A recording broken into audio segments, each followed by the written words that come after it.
wisdom a house is built, and by knowledge the rooms are filled with all precious and pleasant riches. Proverbs 24, verses 3 and 4. Hello ladies, I'm Mrs. Sherman and I have a blog and there are no comments on YouTube. But I would love to have you click the link below and come on over and view the video that has been embedded on a beautiful page instead of all the distraction of YouTube. And also you can interact there, leave a comment, go and look at my blog roll, see what all the other homebodies are doing. And today I have a few things that I'd like to talk to you about, but it's designed so that you can go do something, go to your bedrooms and clean them up, make your beds, open the curtains and dust the windowsills, and then go to the bathroom and clean that up and clean your kitchen up. I'm going to show you a teacup before I go. I'm recycling everything. So you've seen this one before, but it's kind of got that creamy color background that I like so much that goes with I'm wearing a cotton cardigan that I got at Walmart for $5, and they're really getting rid of their old merchandise, and so I got one, and I want to show you the teacup. I got that at Home Goods some time ago, and it's got this wonderful square shape to it and goes with. And so if you have not had your cup of tea today, be sure and start your day out with a cup of tea. You can go online and look this up. This is where I got it from, and it was on a health foods site that said, and I've always believed this, it's always worked for me, and that is that a hot drink can actually flush impurities out of your body and any kind of viruses out of your body, and you keep that going and you probably won't be as sick as often. And today I'd also like to show you, before you go, two of my beauty products. I mean, if you can call them beauty products. I'm not sure they're actually working, but I like them. Honey and a lemon. Honey is an antibiotic and lemon is an antiseptic. And what I do is I cut this into many different pieces and store it in a little container with a lid and stick it in the fridge, and then I squeeze a little bit out in a cup and a little bit of this too, add some hot water and drink it as a tea. Then I also make myself a little paste with this and this, and I apply it to my face. I do that before I go to bed at night. I leave it on quite a while before I wash it off, and I also slather it all over my face in the morning and leave it on for 15 minutes and wash it off, and my skin is improving because I had left this method a long time ago and was starting to use products, and my skin was getting in more and more trouble. And now this morning when I woke up, I felt like that some of the redness was gone, and of course I'm covering it up because I paint my face on every day so that you will recognize me. I have to outline everything, so that's partly to cover up the red. And then I have a couple of other things to show you later on. First I'll start talking, but begin with, are you ready? Are you dressed? You know, I told you about these notebooks that you can get 3 of them together at the Dollar Tree, and the Dollar Trees are all open, and you can get these, and I take them apart. One goes in my computer room, and one goes in my kitchen for my list for the grocery store and other places, and the other one goes on my desk for a schedule, and you can tear them off and throw them away every day. But I really think that you should sit down and make yourself a list of what you have to do, including preparation. I just call it prep, and that means get your shower, get dressed, fix your face and hair, and try to look presentable. And I want you to start doing that because that's the beginning. If you can't seem to get started, you seem to be walking around in circles, and some of you maybe are new to the home, haven't been home for a while, and you are getting used to having a routine. I don't know if you have seen, by the way, you can go now and go do what you need to do. If you've got something to load or unload or fold or cook or sew or anything like that, go ahead and go, and I'll just be talking. I'll tell you when I'm ready to show you something. And so have you seen, people have been sending me these odd videos from YouTube of well-known, wealthy entertainers and singers who live in Hollywood who don't know what to do with themselves since they can't go to work and be a star, and they don't really know, and they're living in these fantastic homes saying that they feel like they're in prison. You know, we homemakers, we've got it down. We know what to do at home, don't we? We know the potential of it. We know how we can use each moment at home, each moment of freedom at home to be creative. And we are well prepared for anything. In fact, most of us can probably attest to the fact that our lives have not changed at all, basically, except that people around us seem more anxious because this is the way we live every day. We live at home, and we actually try to avoid going out too much, avoid having to stay out all day. So to us, being at home is a luxury and a blessing, and it's a feeling of freedom and even wealth, and it's being self-employed. It's being creative and artistic, and that's why we have pantries that have enough food to last us a few weeks maybe. And every time, one of the hints I can give you about that is every time you take something out of that pantry, whether it is a jar of maple syrup or a bottle of honey, then you make sure that you put that on your list and replace that and put it behind so that you at least have one ahead. And even though the other one's not empty. Now, I used to live just, if we had one of something, we would use it up before I went back to the store. But that was in the olden days when things were not as inexpensive. Things were quite expensive, and we just didn't always have the money to stock them up. Things are a little bit better now, and so I always keep one extra of everything, and I think you should do that too. If you've used the last cube of butter in the fridge, make sure you've got one behind it, a whole package behind it, so that you've got one ahead at all times. Now, as far as your appearance, I was just thinking about how your appearance, especially in the morning, and if it's late in the day and you just still haven't gotten started, maybe you need to just go ahead and get your shower and just start over like it's the new day. And don't worry about what time it is. Just start, make it the time for you.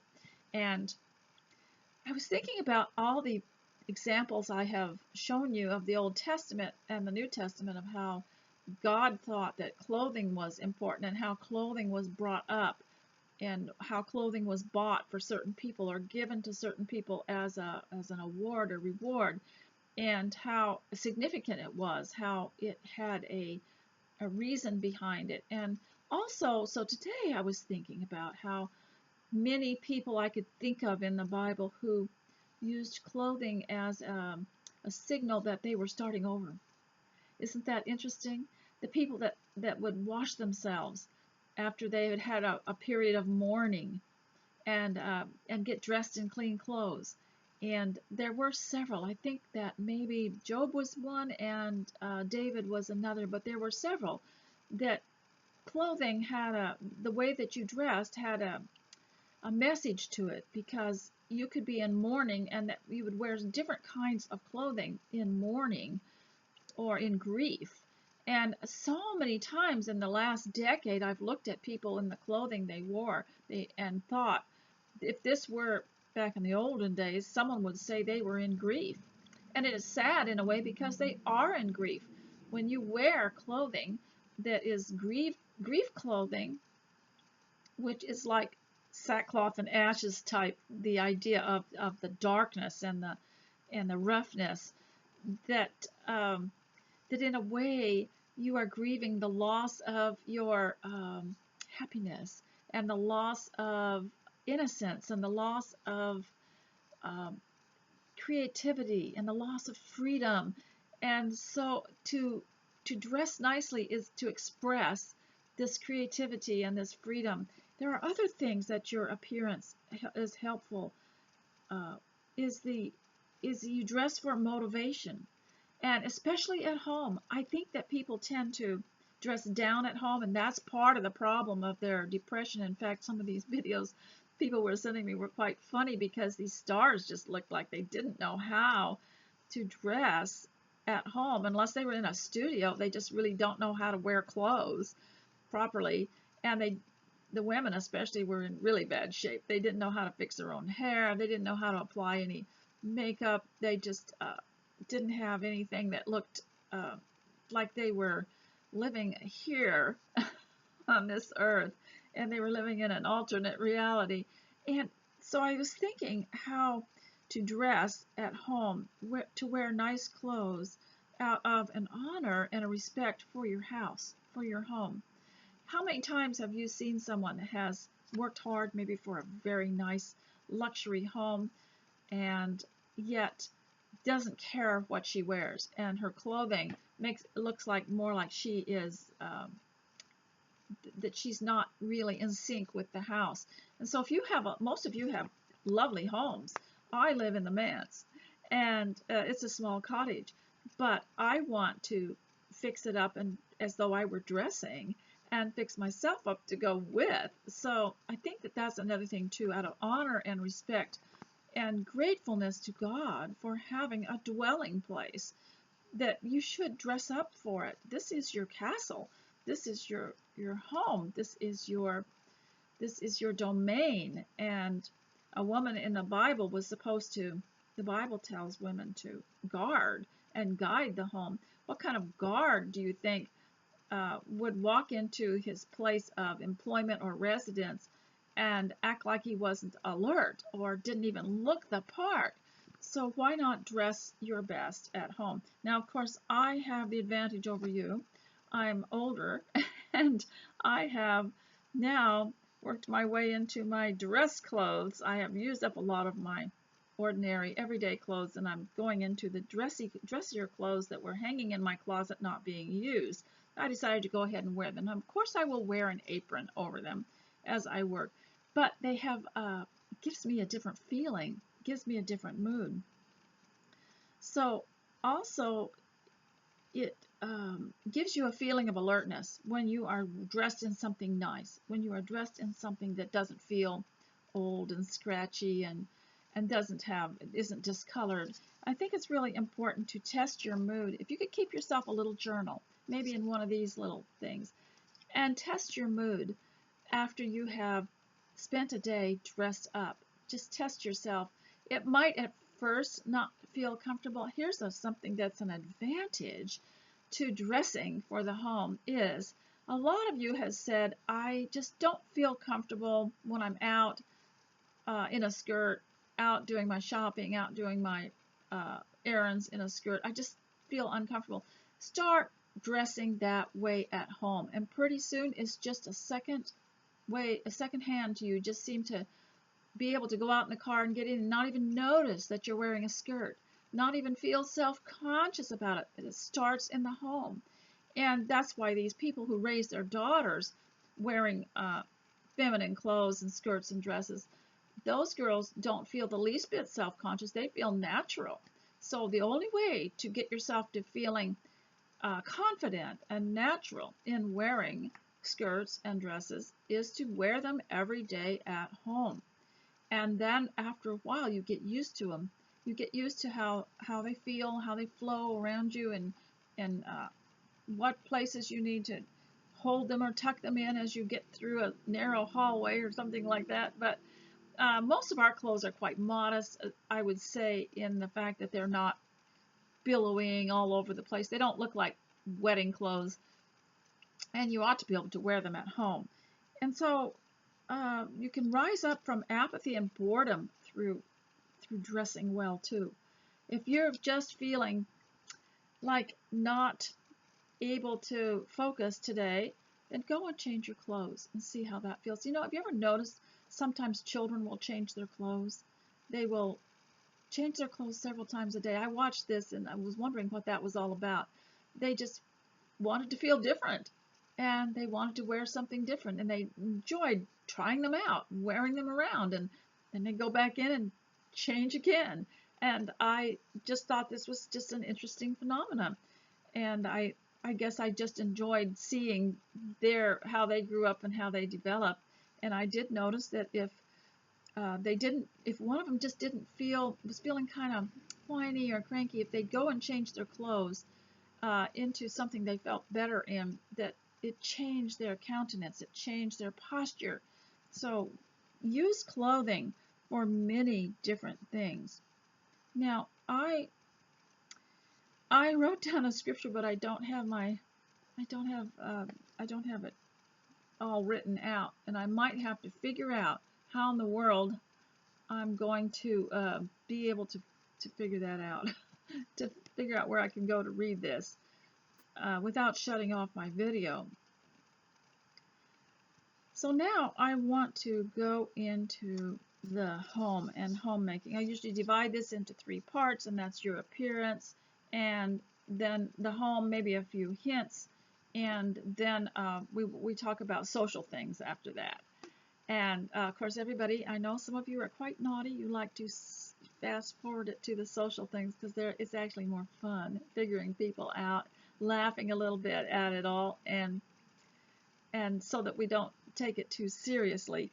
And so we're going to go for the home right now, and I want to give you a couple of hints because I have flyaway hair, and I washed my hair yesterday, and I have special hair towels. Now these aren't the great big huge bath towels.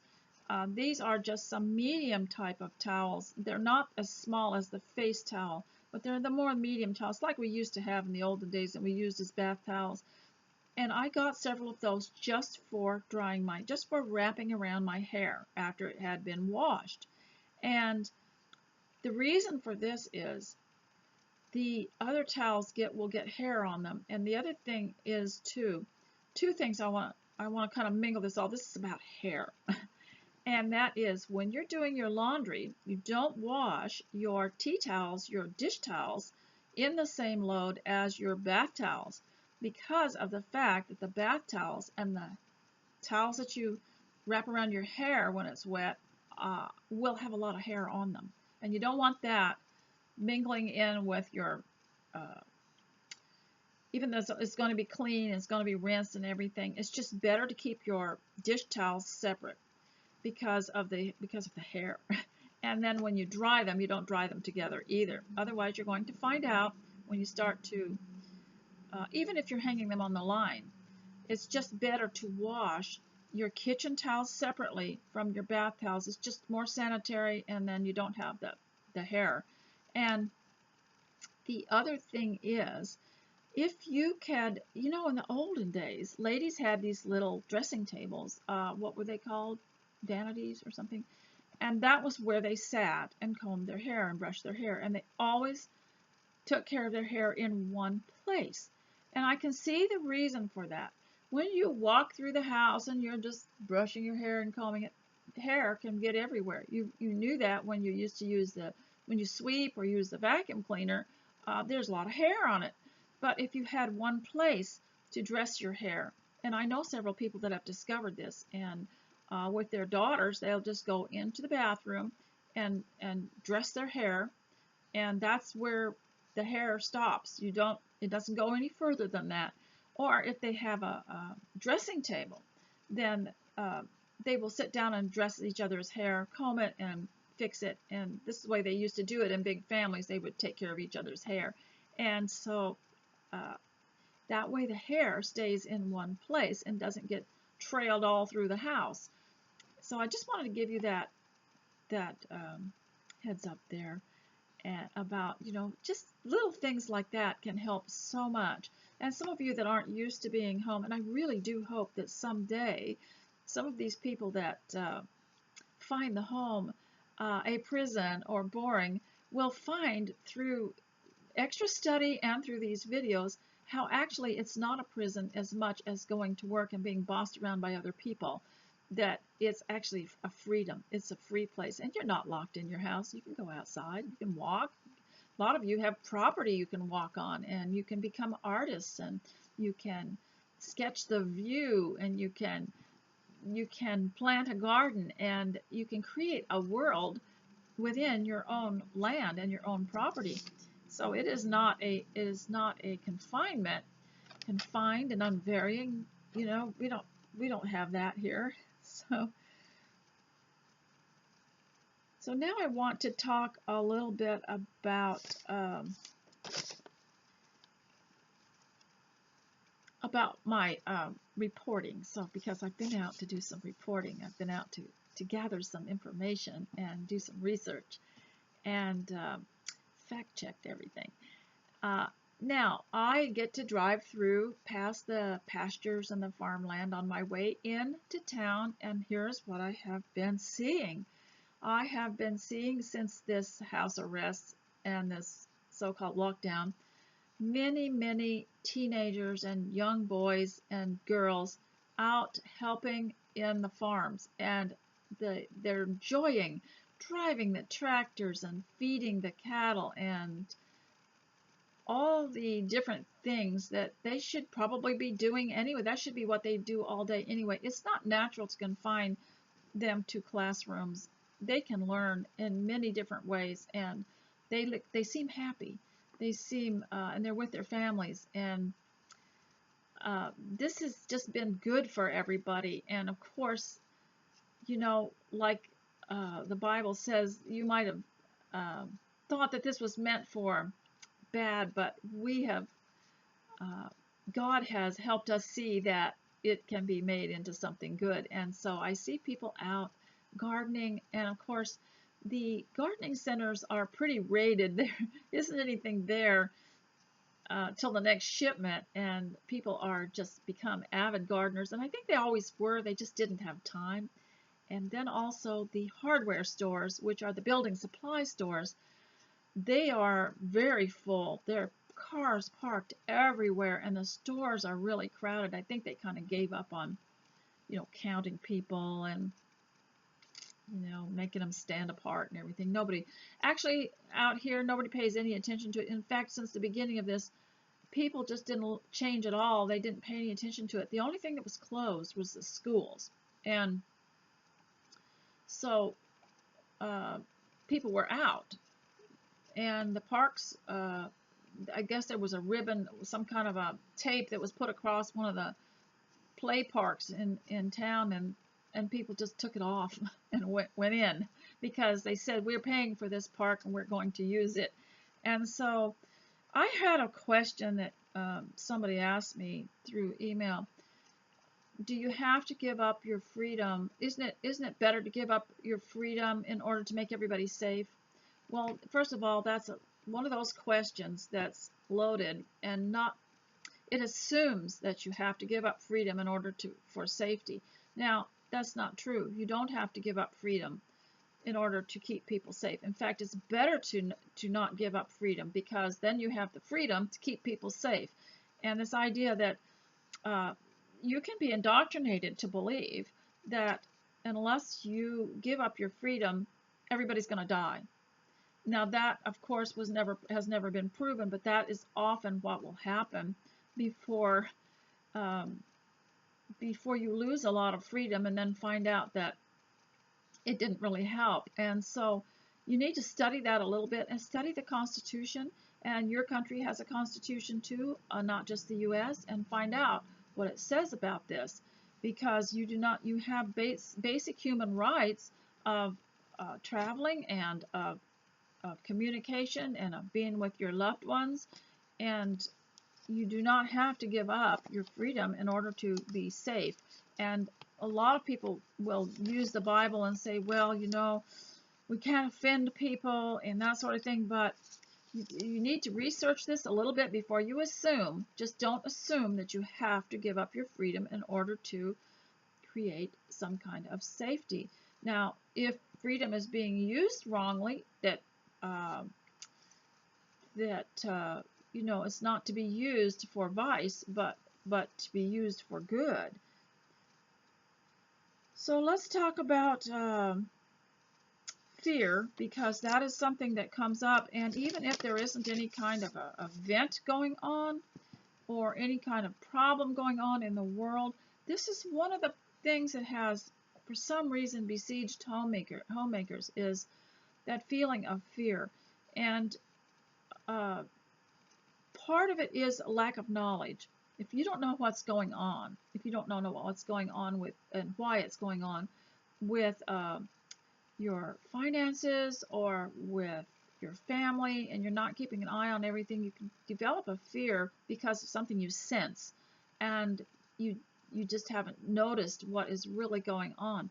So one of the things that I would like to warn you about as a homemaker from experience, when I was growing up in the 1950s, television was new and we thought it was healthy. You know, we thought it was okay.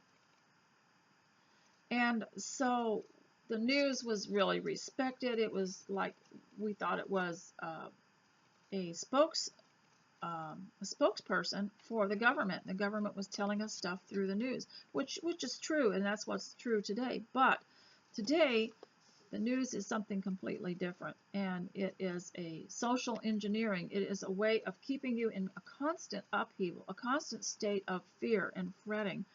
And there is a scripture that says, fret not, because it only comes to harm. And yes, that fretting is fear and anxiety combined. And it only eats away at your stomach. You'll wake up with a knot in your stomach soon after you get out of bed. Your rest is soon interrupted by this state of tension and the state of fear.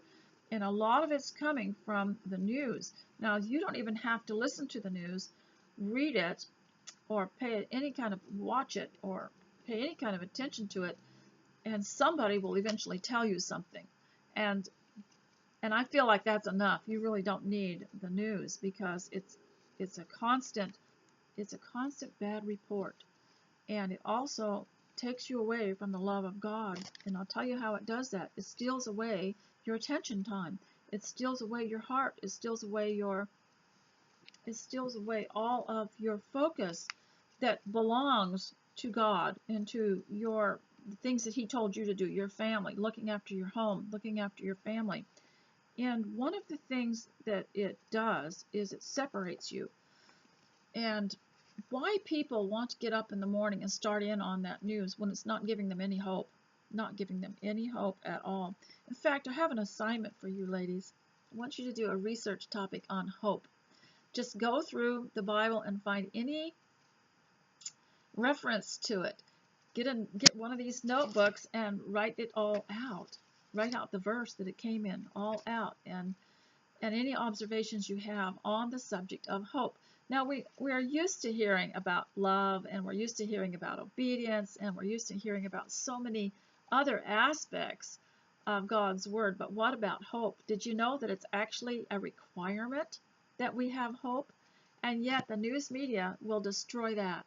And I talked to you about how we're supposed to love God with all of our minds, and how the schools and the media will try to take that part of us. But what about our hope? Well, hope is something that keeps your soul alive, that keeps you alive. And my best description of hope is that it is actually something that you're looking forward to. And even if you don't get it, it's more fun getting to it. Even if it doesn't come to fruition, the hopefulness of it is more exciting. And I have heard young people say, and it's sad, you know, isn't it, that young people have gotten so hardened and jaded that they could say something like, well, I don't believe in hope, because if I hope for something and it doesn't happen, it would just disappoint me. Well, see, that's not the purpose of hope. If you'll read, is it Hebrews 13 or Hebrews 11, where it talks about all these people of the Old Testament patriarchs, Abraham and Isaac and Joseph, and just on down to the New Testament, through the New Testament, people who had the hope of the promise of God. And some of them didn't even get to see the promised land, but they knew there was a hope beyond that, and that it was worth their faithfulness, and it was worth a goal. The goal was worth achieving, at least, even if they never saw the promise. And so you want to read that. Just go look up. Now you can look up the word hope in the Bible, but sometimes there are accounts in the Bible about hope that don't even mention the word. And I think that the Hebrews 11 is one of them. And that is all, you know, by faith Abraham, by faith Isaac, by faith Joseph, and on and on and on. That's hope too. And so there are accounts and historical accounts of people and what they did because of their hope. So hope is something that you have to keep alive, keep hope alive. And there's a scripture that says hope we have as an anchor to our soul. Have you ever felt like you just weren't grounded and you just didn't feel solid and steady? Well, that could be because of the lack of hope. And so hope is very, very important in homemaking, because you really hope that you can be good at it and to be efficient at it, and for it to be fulfilling for you as well as the family.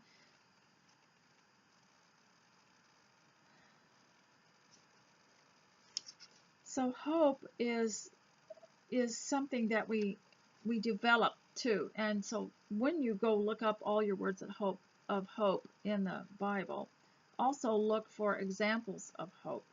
For example, when Joseph's brothers went to Egypt to look for grain and relief from the famine, did they not hope to get some? And would they stay back and say, well, I'm not going to go unless I know for sure that I'm going to get some grain? And no, because hope keeps you motivated. It keeps you alive. So I'm going to show you now. I've been talking for 30 minutes, and I know that I also wanted to read you my newsletter. And every week I just write on one side of a piece of paper like this, and I might fold it up and send it to a couple of friends. That's all. And I get it printed off, and you know, you can do something like this. You could actually do this every week for your children. All you need is put a thought in it, make up a little poem, draw a picture. You might even want to draw a little puzzle or something for them, the younger ones, to do. You can put a recipe in it. You can put instructions for whatever you want, and for living at home or even for homeschool. And I would encourage you to do that. Just do your own thing. This is really a better newspaper than the ones that you're going to read online or on paper, because it has good news in it. Now, I'm not saying that life is all good news, but some of these newspapers will really bring you down pretty fast, and they'll destroy your hope. And there was a scripture, I'm trying to think where it was. Goodness, I didn't write down the, and it says, who shall separate us from the love of God? And there was a whole list of things that would ask the question, you know, shall floods and fires, etc., separate us from the love of God? And so when you think of that news media and how shortly after you start listening to it in the day, it can actually derail your homemaking. It can derail you as a mother because it keeps you so upset, and it also separates you from your family because your focus is going to come away from them onto these disasters that the news media constantly promotes. Now today I also have a little book here that I wanted to talk to you about. It's called The Way of the Shepherd by Don Baker. And since I got that, I believe that I got this back in 1960. No, wait a minute. I don't see the date on it. I just see that he has written what I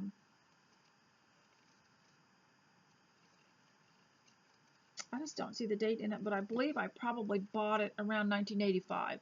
The Way of the Shepherd by Don Baker, and it's by Multnomah Press, which is in Oregon. And this is an incredible book. If you're raising children, I want you to think about getting this, or just think about what it says. And of course, the pictures are wonderful. And it's written by a shepherd. And what it is it describes sheep. And of course, it is about our relationship with God as sheep to a shepherd. And but I found it so good for understanding and raising children. And I'll just take a little section of it and tell you what it was that I liked the best.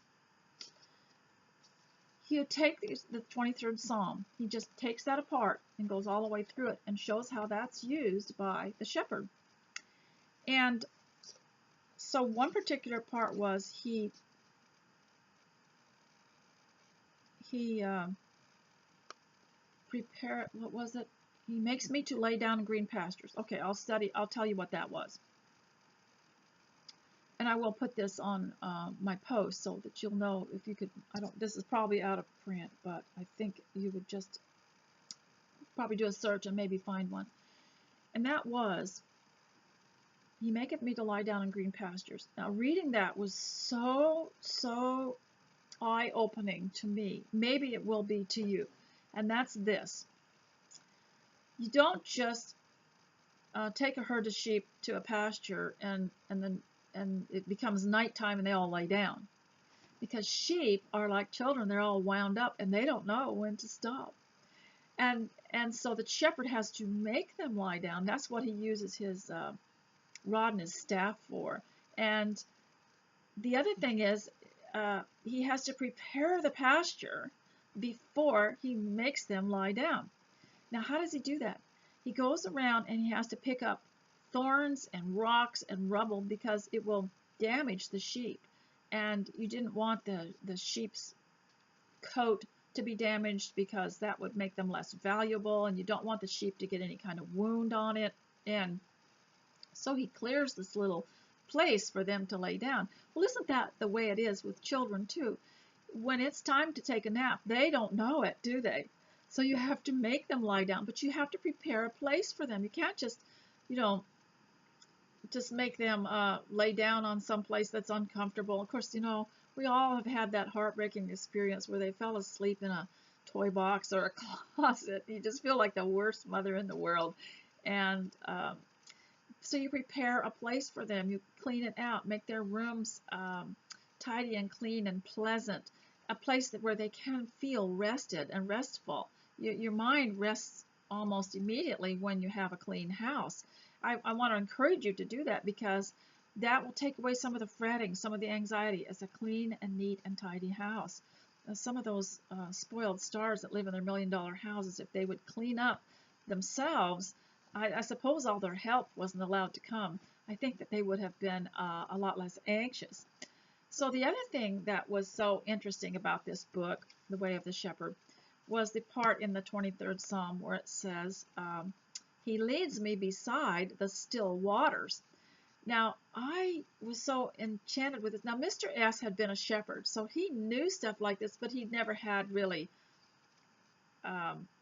verbalized it. And so I was able to understand it more, and that was the shepherd had to find a place for the sheep to drink, or just when he wanted to stop somewhere that wasn't running water because it was noisy. In other words, they didn't respond as well around a creek or a babbling brook or a waterfall, but they wanted a still water because the stillness made them less anxious, and if it was noisy, they would run.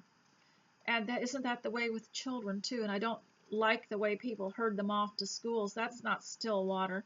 That's not a place where children can really learn with a clear mind. And I could lecture you that for a long time. So still waters. And then the other one was the preparing a place in the presence of the enemies. Now, I learned something from this about families and church, and that was, I told you in a previous video that I never had seen a coyote until I had had a chicken. And you may never see any wild animal, any kind of predator, any kind of wolf, any kind of enemy of your fowl until you get one, and they seem to sniff them out from a long ways away, or they come out from their burrows and come out from their hiding and try to get your chickens. And this is the way it is with a family too. You no sooner get a little family going when there seems to be people who want to tell you what to do. And they want to snoop around. They want to interfere. They want to hang around. Or they want to object to your being at home with them, especially if you're homeschooling. And it just doesn't seem to matter what it is, whether it's a church or a garden club. There's always some wolf kind of circling the pen, circling the fence, and looking for some way they can bust up the good relationship everybody has, some way that they can interfere, or a weak spot in the fence, so to speak. And that's another study in itself.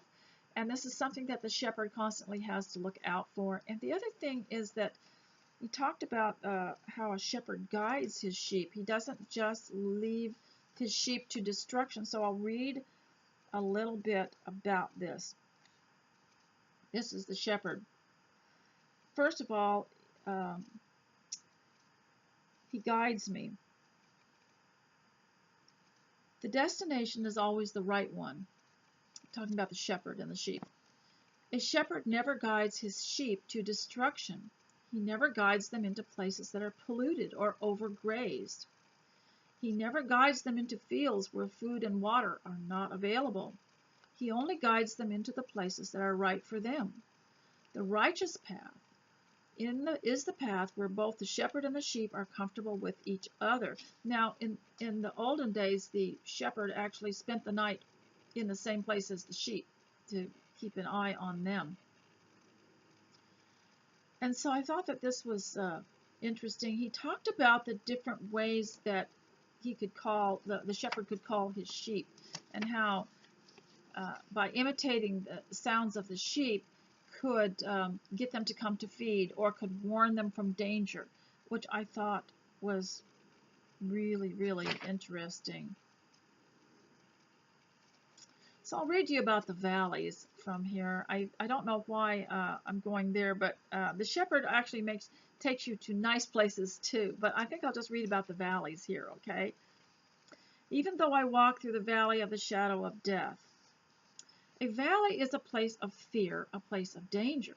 For those of us who grew up in high mountains, valleys were always understood to be extensive lowlands or flatlands that usually stretch for miles between the peaks. The valleys were fertile and green and flat and safe. David's valley is something altogether different.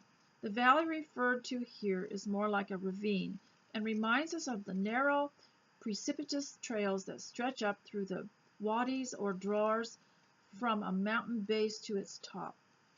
Valleys are always a challenge to a shepherd. They cause fear to the sheep.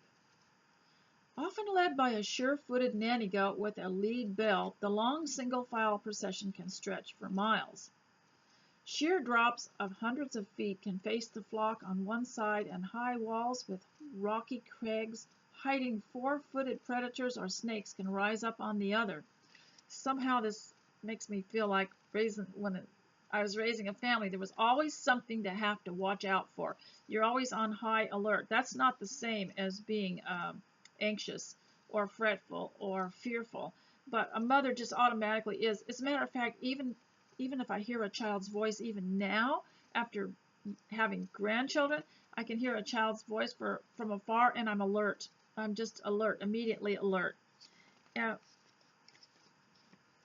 And if I see a child that looks like it's in danger or something like that, I'll rush up to them. Mountain trailing is a time of silence. Only the clang of the bells and the plodding sound of the hooves can be heard. Any yelling, talking, or even singing can cause the sheep to panic. I think that's really important at home too, that a lot of the panic talk and the things that we talk about can make children upset. They won't eat properly. They won't digest their food properly. A mother cannot even nurse her baby properly if she's been thinking about bad things or thinking about worrisome things. That's why I object to the news. What a terrible thing they're doing to these young mothers who are trying to nurse, or some who are trying to conceive. It's just putting poison through their blood. Even dogs respect the need for silence. Mountain lions have been known to unexpectedly spring across the trail, causing the hysterical sheep to fall over to the side and drop to their death. Sheep are awesomely silent as they fall. There is no outcry when they strike the steep sides of the cliff, or when they land at the bottom. Even with broken limbs, backs, or split bellies, they make no sound. When they fall, it becomes necessary for the leader to leave the flock, climb down the steep sides of the ravine, cut the throats of the dying, and leave them for the buzzards. A valley is a place of fear, a place of danger, and valleys are necessary in life. Like sheep, most of us don't like the climb through the valley. Valleys represent a departure from the routine, an unexpected detour on the road of life. And this is what I think as homemakers we need to also teach our children, that life is part pleasant and part unpleasant. And for the most part, we try to raise our children in a happy, carefree childhood, free from worry and heavy responsibility. They're going to get a normal amount of it accidentally. So don't expose them to the current crisis and the current news, because I guarantee you I have the advantage over you because I have been through all of it. I've heard it all since the news first started coming out on radio regularly, and they always have something for you to worry about. And when this is over, they will figure out something else. And I can almost tell you what it will be. It will be how now it's dangerous to stay away from people. Now it's very healthy to be near people. And they'll just have you coming and going and adjusting your lives until in order to get relief, you will just take whatever it is that they prescribe. So the ultimate valley. Valleys are never appreciated while they are being endured. No matter how many times the sheep climbs the steep trails, they never lose their fear. The experience is both tedious and terrifying, but the trip is always worth it. And so he goes on to explain a man that has been sick in the hospital and asked him how he endured it. And he says, I'm in better health than now that I have ever been. And my family ties are stronger than ever, and I've gained a deeper love for my children and learning to live with stress better than before, and the Lord is more precious than I've ever known him to be. And so the gain far exceeds the pain, but I think that this book is so good. It also had a very good section in it about how a sheep, when it's cast down, cannot get up without its master's help. It's just helpless, cannot roll over by itself and get up. And so that's the time when the shepherd has to be very understanding, and that the shepherd and the sheep work together like the mother and the children work together.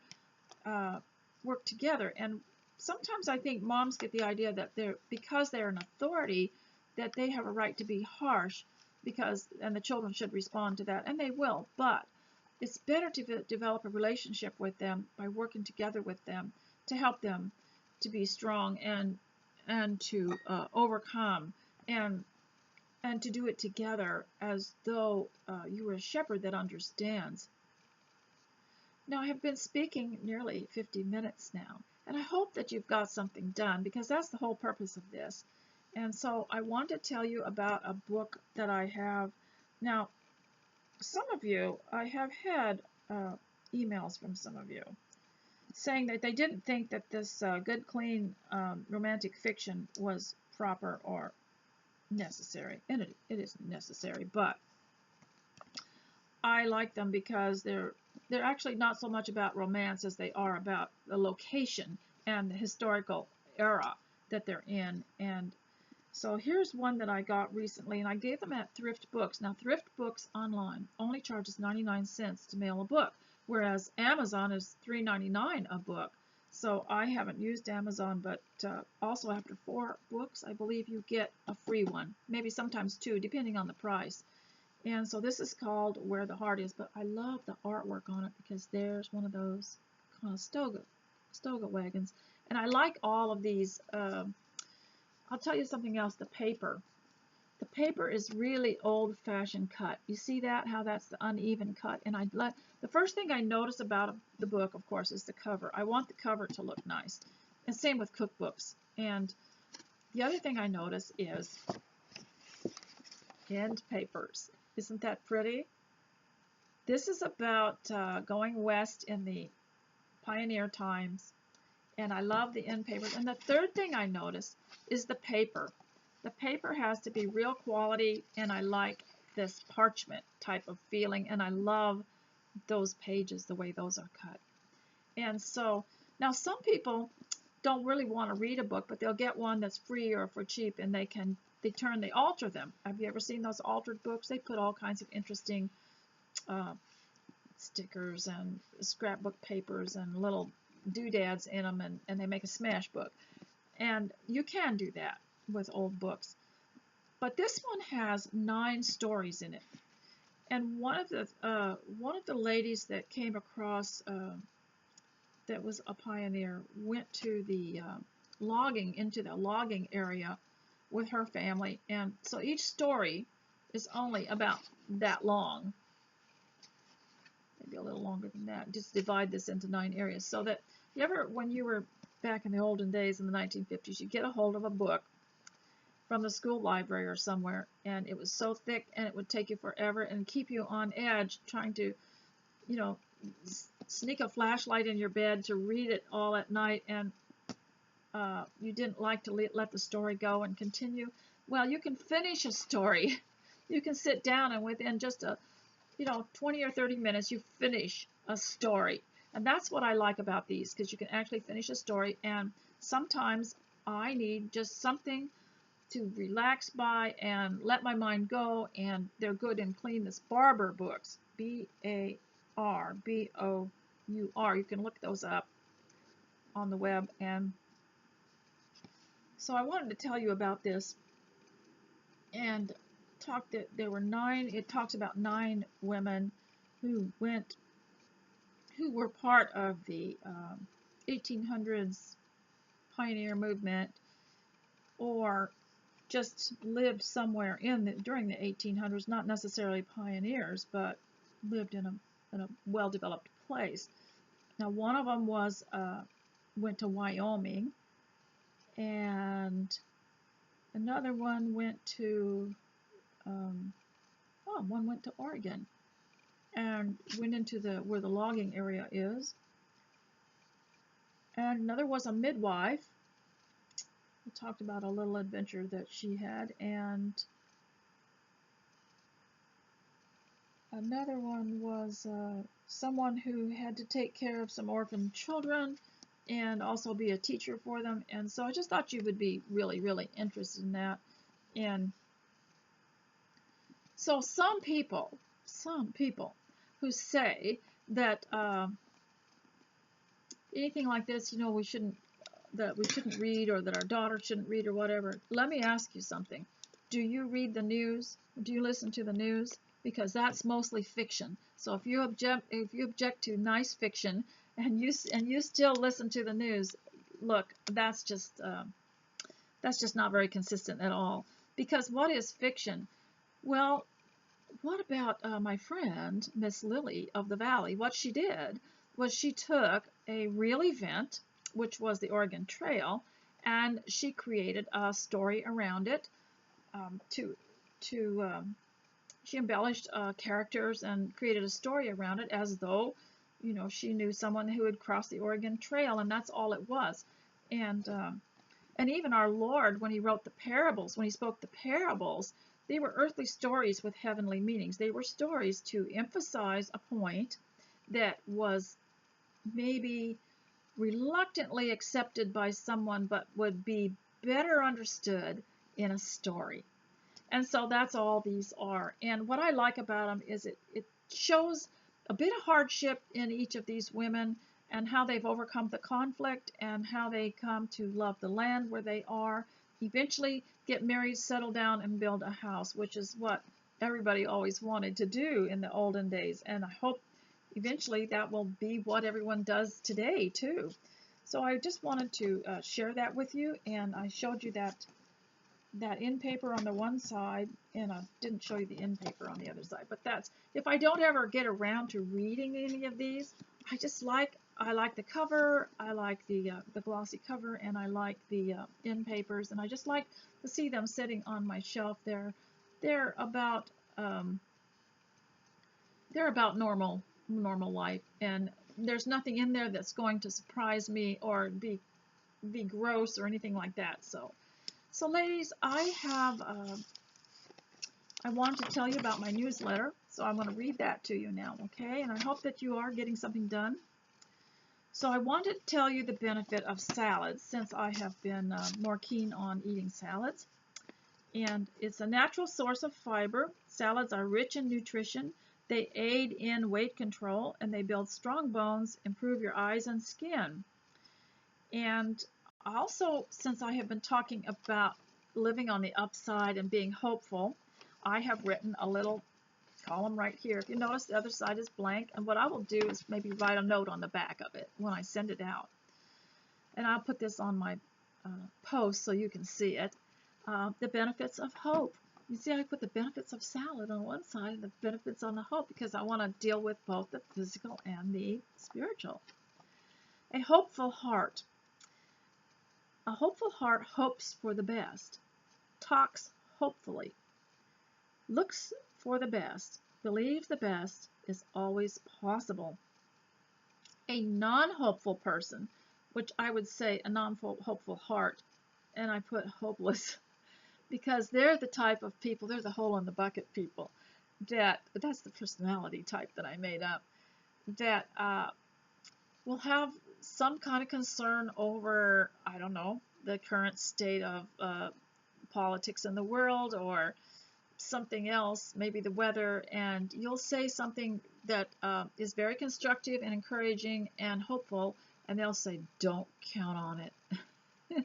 Because it's just, they just think that's how you talk, and they don't realize what it does, they don't realize how it cuts people down. And if I were to do any kind of etiquette class, it would be on that, more than anything, on your speech, on what we do that knocks people down, that so that they can always be built up in important ways. There are ways of saying things that would help people to move forward in life and to solve problems and to fix things. But a hopeless heart thinks everything will fail. When you try to show them how something can succeed, if they are interested in talking about it, they will say, oh, I just don't see it. They don't want to see it. They think, they doubt that anything good will ever happen, will ever come of anything. They spread gloom and doom, and they are generally depressed. Is it any wonder? Because that's what they're feeding into their souls.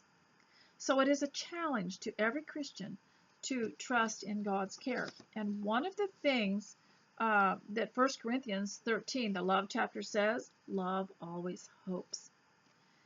And one of the things that I think is very beneficial, even if you're only 25, is to sit down and write down your story, your life story, not any particular event. And I know some people will think, well, I'll write down my story, and they'll write down a conversion story, and that's important. But you need to write down your life story so that in all the things that you remember, so that you can see God's care all along. And that was a great benefit to me. When I wrote Just Breathing the Air, I was writing my mother and father's story, but I was also writing how I was able to see how God watched over them and how God kept us and took care of us and fed us and looked after us. And I think even if all you do is write a story of these few months at home, if it's not too late, you could just, if you don't think it's too late, you could just start over and just write, day 1, day 2, and write your story and see how you have managed. See how God has looked after you. And so I think that's really, really beneficial to you to write your story. And of course, yes, include your relationship with God in your conversion story, but go ahead and write all of it so that you can see all along the path and the pattern that God has led you in. And you will find, just like this book that says, He leads me beside the still waters, and He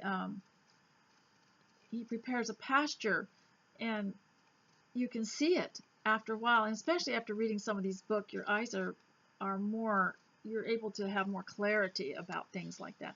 So ladies, I want to thank you for coming. It's been an honor, and I am blessed that you have come to listen to me. There are a lot of nice things to listen to while you work. I have my favorite, but a lot of them you have to stop and look at everything. But I hope that this has kept you busy and that you're able to be efficient and you're able to get something done. And so until I see you again, God bless you. Please be sure to pray. And if you're having any kind of problems, pray and pray again. So I love you. I'll see you later. Bye.